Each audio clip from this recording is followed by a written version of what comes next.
ننګرهار کې د لوړپوړو مسولینو د ساتونکو کنډک قومندان وايي اسلامي امارت مشران چې عاجزي خوښونکي خلک دي نه غواړي زیات ساتونکي له ځان سره وګرځوي د په خبره هیواد اوس امن دی ډیره اړتیا نه لیدل کېږي چې یو مسول دي ډیر ساتونکي ولري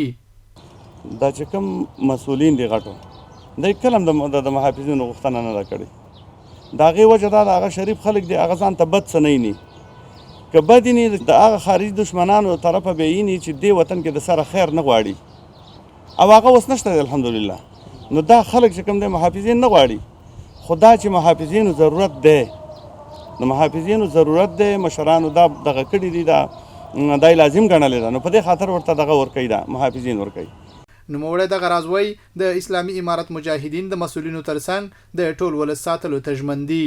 او زمونږ فعالیتونه دا دي چې دا رئیسان دي کوم ولسوالان دي یا والي صاحب دی امنیي قومندان دی د والي صاحب معاون دی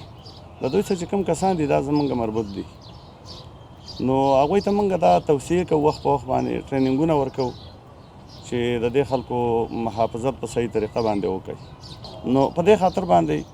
چې هغوی څخه کوم محافظین دي نو هغه د هغوی دنده وظیفه دا ده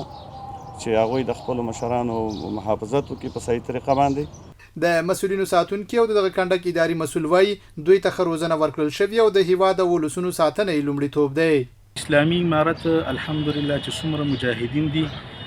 د مجاهدینو روزنه د وخت نه همداسې شوې ده چې د خپلو مشرانو پوره اطاعت او د اسلامي امارت اصل او بنیاد هم همدا دی چې د خپلو مشرانو اطاعت کوي نو ښه روزنه د مخکې نه مو کړې شوې ده اوس چې کومه روزنه ورکول کېږي هغه په یو چوکاټ کې د یادونې ده چې د ټولو رئیسانو ولسوالانو او نورو لوړپوړو مسولینو ته هم دغه کنډک ساتونکي ورکوي